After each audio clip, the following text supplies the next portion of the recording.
Kidney സ്റ്റോണോ അല്ലെങ്കിൽ ഒരു uterine പ്രോബ്ലമോ ഒക്കെ ആയിട്ട് പലപ്പോഴും രോഗികൾ വന്ന് പറഞ്ഞ് സിംറ്റംസ് അവർ ഒരു ഗ്രൂപ്പ് ഓഫ് സിംറ്റംസ് ഇനി എൻ്റെ പ്രശ്നങ്ങൾ ഇത് വയറിന് എന്തെങ്കിലും പ്രശ്നമുണ്ടോ, ഗ്യാസിൻ്റെ പ്രശ്നം, അയ്യോ ഡോക്ടറെ അത് പറയാൻ മറന്നുപോയി, ഭയങ്കര ബുദ്ധിമുട്ടാണ്. ഇനി ഇത് കൂടാതെ സ്ട്രക്ചറൽ ഡിഫക്ട്സ്.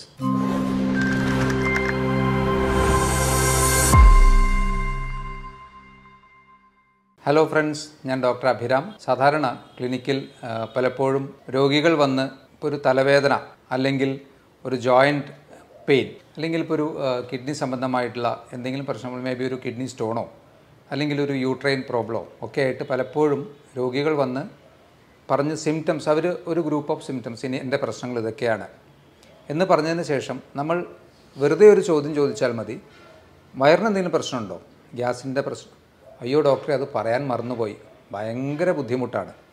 കാരണം അപ്പോൾ അവരുടെ മെയിൻ കൺസേൺ ഈ ഒരു തലവേദനയോ അല്ലെങ്കിൽ ജോയിൻറ്റ് പെയിനോ ആണെന്നുള്ളതേ ഉള്ളൂ. പക്ഷേ കാലങ്ങളായി ഇവരുടെ കൂടെയുള്ള വേറൊരു പ്രശ്നമാണ് ഈ ഒരു വയറിൻ്റെ പ്രശ്നം എന്നുള്ളത്. ഇതിൽ നിന്ന് എന്ത് മനസ്സിലാക്കാം? ഒട്ടുമിക്ക അസുഖങ്ങളുടെയും ഒരു മൂല കാരണം നമ്മുടെ ഒരു ഗട്ട് ഹെൽത്ത് അല്ലെങ്കിൽ വയറിൻ്റെ അവസ്ഥയിൽ വരുന്ന അല്ലെങ്കിൽ അപചയങ്ങൾ, ദഹന വ്യവസ്ഥയിൽ വരുന്ന പ്രശ്നങ്ങളായിരിക്കാം. നമുക്ക് ആലോചിച്ചാൽ അത് മനസ്സിലാവുന്നതാണ്. കാരണം നമ്മൾ കഴിക്കുന്ന ഭക്ഷണം ശരിയായ രീതിയിൽ അതിനെ ദഹിപ്പിക്കാനും അതിൽ നിന്ന് വേണ്ട പോഷകങ്ങളെ ശരീരത്തിന് വലിച്ചെടുക്കാനും അതിനെല്ലാം ശേഷം ബാക്കി വരുന്നവയെ കൃത്യമായി പുറന്തള്ളാനും കഴിഞ്ഞിട്ടില്ലെങ്കിൽ തന്നെ നമുക്ക് അസുഖങ്ങൾ സ്റ്റാർട്ട് ചെയ്യും. കാരണം എല്ലാം ബേസ് ചെയ്തിരിക്കുന്നത് ഈ ഒരു ഭക്ഷണവുമായി റിലേറ്റഡ് ആയിട്ടാണല്ലോ. ഭക്ഷണമില്ലാതെ, ന്യൂട്രിയൻറ്റ് റിച്ച് ആയിട്ടുള്ള ഭക്ഷണമില്ലാതെയും തീരെ ഭക്ഷണമില്ലാതെയൊന്നും നമുക്ക് ഒരുപാട് കാലം സർവൈവ് ചെയ്യാനും പറ്റില്ല. അത് അസുഖങ്ങളിലേക്ക് നയിക്കും. അപ്പോൾ എല്ലാത്തിൻ്റെ ഒരു ബേസിക് കാരണം ഇത് തന്നെ ആയിരിക്കാം. നിങ്ങൾക്ക് അധികമായി വയർ വന്ന് വീർക്കുന്നത് പോലെ, ഇടയ്ക്കിടയ്ക്ക് അധികമായ ഏമ്പക്കം, അതുപോലെ തന്നെ കീഴ്വായു, ഇതൊക്കെ അമിതമായി നിങ്ങളെ ബുദ്ധിമുട്ടിക്കുന്നുണ്ടെങ്കിൽ, അതുപോലെ കോൺസ്റ്റിപ്പേഷൻ, മലബന്ധം, ഡയേറിയ, ചില അവസരങ്ങളിൽ ഡയേറിയ, കഫം കലർന്ന മലം, ഇതൊക്കെ പോകുന്നുണ്ടെങ്കിൽ ഒരു സാധ്യത നിങ്ങൾക്ക് സിബോ, അധികം പഴക്കമില്ലാത്തൊരു ടെർമിനോളജിയാണ്, small intestinal bacterial overgrowth. നമ്മുടെ ചെറുകുടലിൽ വരുന്ന ബാക്ടീരിയകളുടെ, അതുതന്നെ മോശം ബാക്ടീരിയകളുടെ അധികമായ ഓവർ ഗ്രോത്ത് മൂലം വരാവുന്ന പ്രശ്നങ്ങൾ. ഇത് അത്ര സിമ്പിളായിട്ടുള്ളൊരു പ്രശ്നമല്ല, മാരകമായ പ്രശ്നങ്ങളിലേക്കും ഇത് നയിക്കാറുണ്ട്. ശരിക്ക് നമ്മുടെ കുടലിൽ 200-ൽ പരം micro organisms, millions of organisms ഉണ്ട്. അതിൽ 200-ൽ അധികമുള്ള തരത്തിലുള്ള ബാക്ടീരിയ, ഫംഗസ്, വൈറസസ് ഒക്കെ തന്നെയുണ്ട്. ഇതിൽ നല്ലൊരു ശതമാനം സൂക്ഷ്മാണുക്കളും നമുക്ക് ഗുണം ചെയ്യുന്നവയാണ്. എന്നാൽ ചിലവ നമുക്ക് ദോഷം ചെയ്യുന്നവയുമുണ്ട്. ഈ ദോഷം ചെയ്യുന്നവയുടെയും നല്ല സൂക്ഷ്മാണുക്കളുടെയും ആ ഒരു ബാലൻസിൽ കാര്യമായ വ്യതിയാനങ്ങൾ വരുമ്പോൾ തീർച്ചയായിട്ടും പ്രശ്നങ്ങളുണ്ടാകും. ദഹന വ്യവസ്ഥയിൽ കാര്യമായ അപചയങ്ങൾ ഉണ്ടാകും. ഈ ഒരു സിബോ എന്ന ഒരു അസുഖവുമായി ബന്ധപ്പെട്ട് പറയാവുന്ന പ്രോബബിൾ ആയിട്ടുള്ള ചില കാരണങ്ങളെക്കുറിച്ച് നോക്കുമ്പോൾ, ഒരു കാരണം നമ്മുടെ ആസിഡിക് മീഡിയ, ശരിക്കും നമ്മുടെ സ്റ്റൊമക്കിൽ, ആമാശയത്തിൽ നല്ല ആസിഡ് സെക്രീഷൻ ഉണ്ട്. അതായത് ദഹനരസമായിട്ട് പുറപ്പെടുവിക്കുന്ന ആസിഡ് സെക്രീഷൻ ആമാശയത്തിൽ ഉണ്ട്. അതൊരു ഹൈഡ്രോക്ലോറിക് ആസിഡ് തന്നെ, കുറച്ച് വീര്യമുള്ള ആസിഡ് തന്നെയാണ്.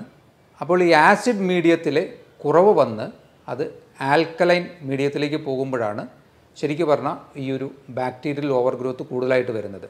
ശരിക്കും ആമാശയത്തിൽ നിന്ന് മുന്നോട്ട് പോകുന്നതിനനുസരിച്ചിട്ട് ദഹനത്തിൻ്റെ പ്രാഥമികമായിട്ടുള്ള നല്ലൊരു ഭാഗം നടക്കുന്നതും ആമാശയത്തിൽ വെച്ചാണല്ലോ.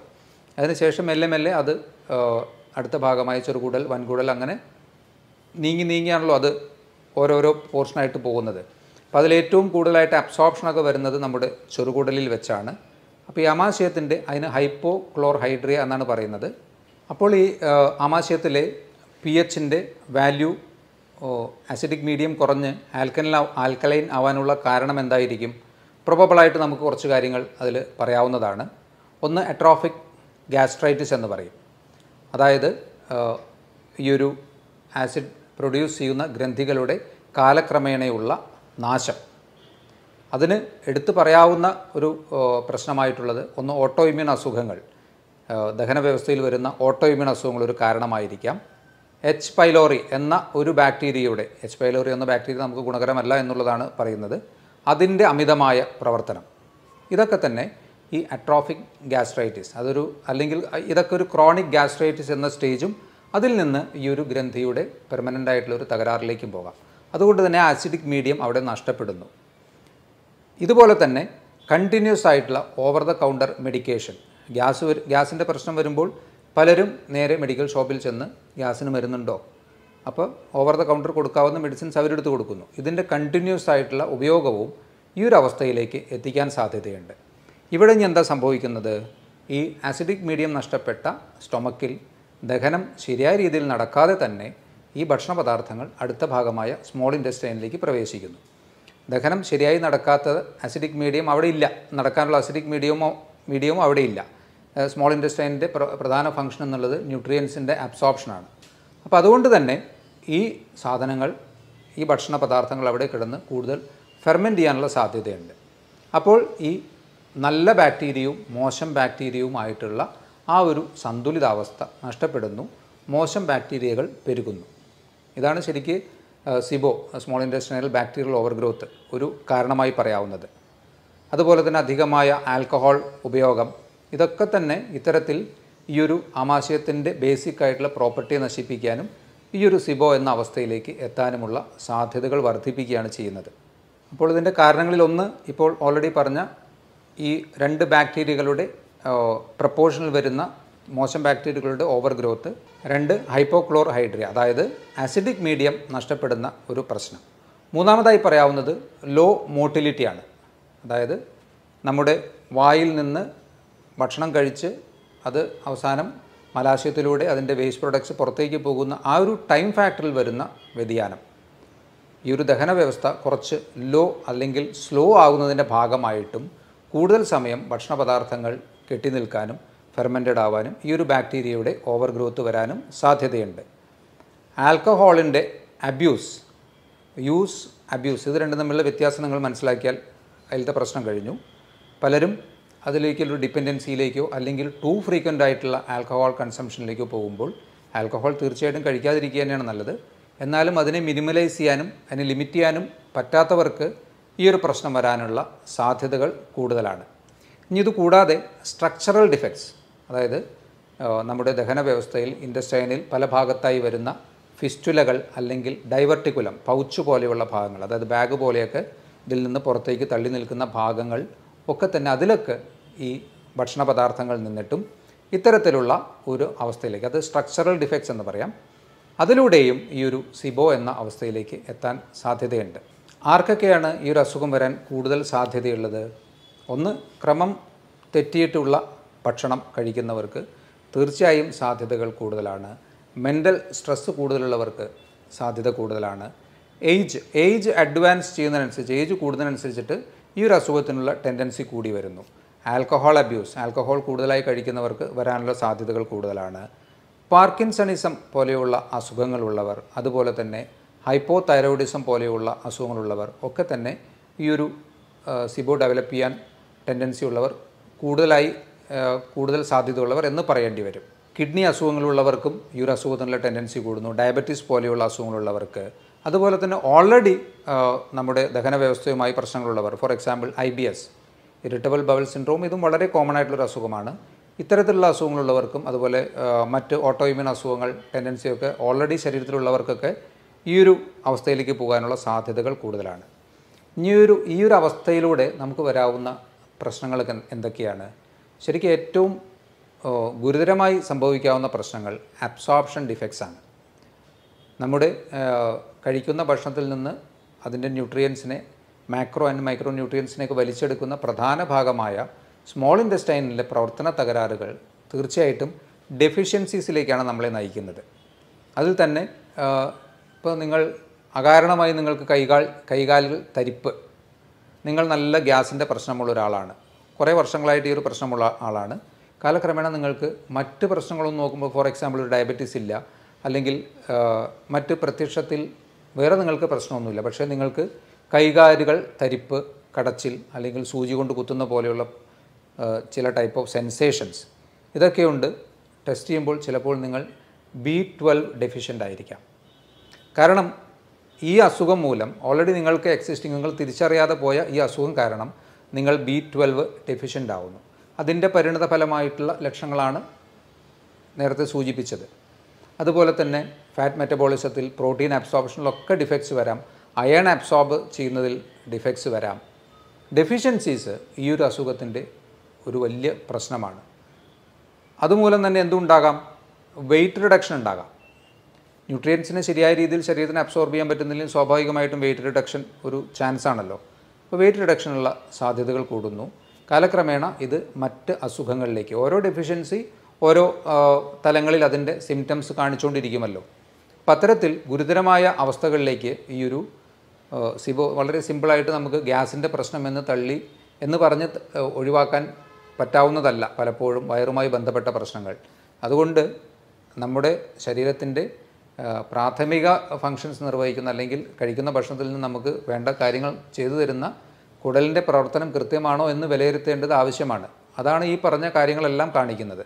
അപ്പോൾ നിങ്ങൾക്ക് ഇത്തരത്തിലുള്ള അമിതമായ വയറ് വീർത്ത് കിട്ടുന്ന അവസ്ഥ, പുളിച്ചു തേട്ടൽ, ഏമ്പക്കം, കീഴ്വായു, ഇടയ്ക്കിടയ്ക്കുള്ള വയറുവേദന, ഈ പ്രശ്നങ്ങളൊക്കെ ഉണ്ടെങ്കിൽ കുറച്ചുകൂടി ഒന്ന് കരുതിയിരിക്കുന്നത് നല്ലതായിരിക്കാം. ഈ ഒരു കണ്ടീഷനെ നമുക്ക് എങ്ങനെ മാനേജ് ചെയ്യാൻ പറ്റും? ഭക്ഷണത്തിൽ തന്നെയായിരിക്കുമല്ലോ ആദ്യം ശ്രദ്ധിക്കേണ്ടത്. കാരണം പ്രൈമറിലി ആ ഭക്ഷണത്തിൽ വന്ന പ്രശ്നങ്ങളും അതിലൂടെ ദഹന വ്യവസ്ഥയിൽ വന്ന അപജയങ്ങളുമാണ് ഈ ഒരു അവസ്ഥയിലേക്ക് നയിച്ചത്.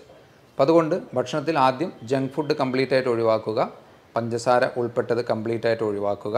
കുറച്ച് ഫൈബർ അധികമായി കഴിക്കേണ്ട ആവശ്യമില്ല, എന്നാൽ തീർത്തും അവോയ്ഡ് ചെയ്യേണ്ട ആവശ്യമില്ല. ഫൈബറിൻ്റെ അളവ് ഒന്ന് മോഡറേറ്റ് അളവിലേക്ക് ആക്കുക. ഈ ഒരു പ്രശ്നമാണെന്ന് വിചാരിച്ച് ഫൈബർ മാത്രം കഴിച്ചുകൊണ്ടിരിക്കേണ്ട, അതിൻ്റെ ആവശ്യമില്ല.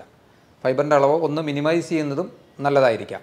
ആൽക്കഹോൾ യൂസ് ഉണ്ടെങ്കിൽ കംപ്ലീറ്റ് സ്റ്റോപ്പ് ചെയ്യുക. സ്മോക്കിംഗ് ഉണ്ടെങ്കിൽ അത് കംപ്ലീറ്റ് സ്റ്റോപ്പ് ചെയ്യുക. അതുപോലെ തന്നെ ഇപ്പോൾ ഒഴിവാക്കേണ്ട കാര്യങ്ങൾ നമുക്ക് മനസ്സിലായി. ഇനി നിങ്ങൾക്ക് വയറിൻ്റെ ദഹന വ്യവസ്ഥയെ എപ്പോഴും സഹായിക്കുന്ന ഘടകങ്ങളാണ് പ്രോബയോട്ടിക്സ്.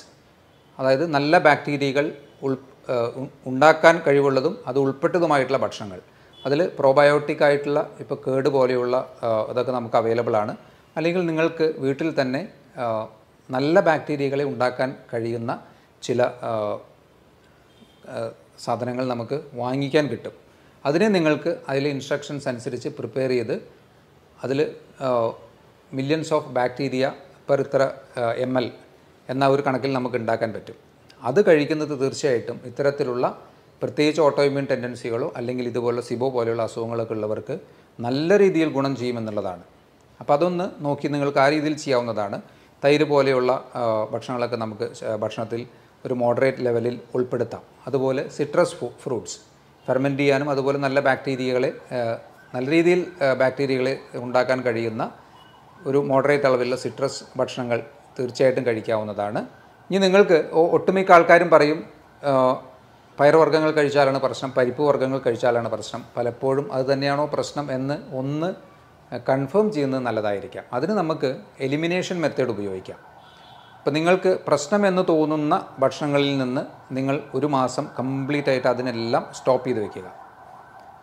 അപ്പോൾ നിങ്ങളുടെ അവസ്ഥ എന്താണെന്ന് നോക്കുക. ആ സമയത്ത് നിങ്ങൾക്ക് നല്ല ആശ്വാസം കിട്ടുന്നുണ്ടെങ്കിൽ തീർച്ചയായും ആ ഒരു ഗ്രൂപ്പ് ഓഫ് ഭക്ഷണങ്ങളിൽ ചിലത് നിങ്ങൾക്ക് പ്രശ്നമായിരുന്നു എന്ന് ഉറപ്പായി അല്ലേ. ഇനി എല്ലാം പ്രശ്നമാണോ എന്ന് പറയുന്നത് എങ്ങനെ നമുക്ക് റീടെസ്റ്റ് ചെയ്യാം? ഓരോന്നായിട്ട് 1-2 ദിവസം വെച്ച്, ഇപ്പോൾ പരിപ്പാണ് നിങ്ങൾക്ക് പ്രശ്നമെങ്കിൽ പരിപ്പ് ഒരു മാസം ഒഴിവാക്കി, ഒരു മാസം കഴിഞ്ഞ് പരിപ്പ് ഉൾപ്പെട്ട ഒരു ദാൽ കറി പോലെയുള്ളത് 2 ദിവസം കഴിച്ചു നോക്കുക. നിങ്ങൾക്ക് സിവിയറായിട്ടുള്ള സിംറ്റംസ് വീണ്ടും റീസ്റ്റാർട്ട് ചെയ്യുകയാണെങ്കിൽ നിങ്ങൾക്ക് ഏകദേശം ഉറപ്പിക്കാം ആ പരിപ്പ് ഒരു പ്രശ്നമായിരുന്നു എന്നുള്ളത്. അപ്പോൾ അത് ഒഴിവാക്കാം. എല്ലാം ഒഴിവാക്കണ്ട. അപ്പോൾ എല്ലാം ഒഴിവാക്കുമ്പോൾ വരുന്നൊരു പ്രധാന പ്രശ്നം നമുക്ക് ഡെഫിഷ്യൻസീസ് അതുകൊണ്ട് തന്നെ വരുമല്ലോ. ഇപ്പോൾ ഒരു വെജിറ്റേറിയൻ ഡയറ്റ് ചെയ്യുന്ന ഒരാളാണെങ്കിൽ അയാൾക്ക് പരിപ്പ് പയറുവർഗ്ഗങ്ങളൊക്കെയാണ് അയാളുടെ മെയിനായിട്ടുള്ള പ്രോട്ടീൻ്റെ ഒരു സോഴ്സ്. അപ്പോൾ അത് കംപ്ലീറ്റ് ആയിട്ട് ഒഴിവാക്കി കഴിഞ്ഞാൽ അയാളുടെ മസിൽസ് വീക്കാവും, അയാൾക്ക് ജനറലായിട്ടൊരു ഫെറ്റീഗ് ഉണ്ടാവും. അപ്പോൾ അത്തരത്തിലൊരു മെത്തേഡിലേക്ക് പോകണ്ട. നിങ്ങൾക്ക് പറ്റാത്തത് ഏതാണെന്ന് നിങ്ങൾക്ക് ഈ ഒരു എലിമിനേഷൻ മെത്തേഡിലൂടെ കണ്ടുപിടിക്കാൻ പറ്റും. ഇതിനെല്ലാം ഉപരി ശരിക്കും പറഞ്ഞാൽ ഫാസ്റ്റിംഗ് നല്ലൊരു ഓപ്ഷനാണ്. ഇൻ്റർമീഡിയറ്റ് ഫാസ്റ്റിംഗ് നല്ലൊരു ഓപ്ഷനാണ്. പ്രത്യേകിച്ച് ക്രോണിക് ആയിട്ടുള്ള അസുഖങ്ങൾക്കും ഓട്ടോഇമ്യൂൺ അസുഖങ്ങൾക്കും ഇതുപോലെ വയർ സംബന്ധമായിട്ടുള്ള പ്രശ്നങ്ങൾക്കൊക്കെ തന്നെ ഫാസ്റ്റിംഗ് നല്ല രീതിയിൽ വ്യത്യാസം തരുന്നു. അതിൽ നിന്ന് നമുക്ക് വീണ്ടും മനസ്സിലാക്കാം നമ്മുടെ ദഹന വ്യവസ്ഥയാണ് പ്രാഥമികമായി എല്ലാത്തിൻ്റെയും അടിസ്ഥാന അസുഖങ്ങളുടെ കാരണം. കാരണം ഫാസ്റ്റിങ്ങിലൂടെ നിങ്ങൾക്ക് വയറിന് ആശ്വാസം കിട്ടുന്നു, അതിനോടൊപ്പം തന്നെ മറ്റ് അസുഖങ്ങൾക്കും വ്യത്യാസം കിട്ടുന്നു. ഇൻ്റർമീഡിയറ്റ് ഫാസ്റ്റിംഗ് ഇത്തരത്തിലുള്ള അസുഖങ്ങൾക്കൊന്ന് പരീക്ഷിച്ച് നോക്കാവുന്നതാണ്. ഇത്രയും കാര്യങ്ങൾ ഒന്ന് ഈ ഒരു സിബോവുമായി അറിഞ്ഞിരിക്കുക. ഡെഫിഷ്യൻസീസ് വരുന്നുണ്ടെങ്കിൽ അതുപോലെ അൺഇൻറ്റൻഷണൽ, അത് നമ്മൾ ആലോചിക്കാതെ മറ്റ് കാരണങ്ങൾ അകാരണമായി വരുന്ന വെയ്റ്റ് ലോസ് ഉണ്ടെങ്കിലൊക്കെ തന്നെ നിങ്ങൾ തീർച്ചയായിട്ടും ഒന്നുകൂടി ശ്രദ്ധിക്കുകയും ഒരു ഡോക്ടറുടെ കൃത്യമായ നിർദ്ദേശങ്ങൾ സ്വീകരിക്കുകയും ചെയ്യേണ്ടതാണ്. ഇതുപോലുള്ള മറ്റൊരു ടോപ്പിക്കുമായി വീണ്ടും കാണാം. ബൈ.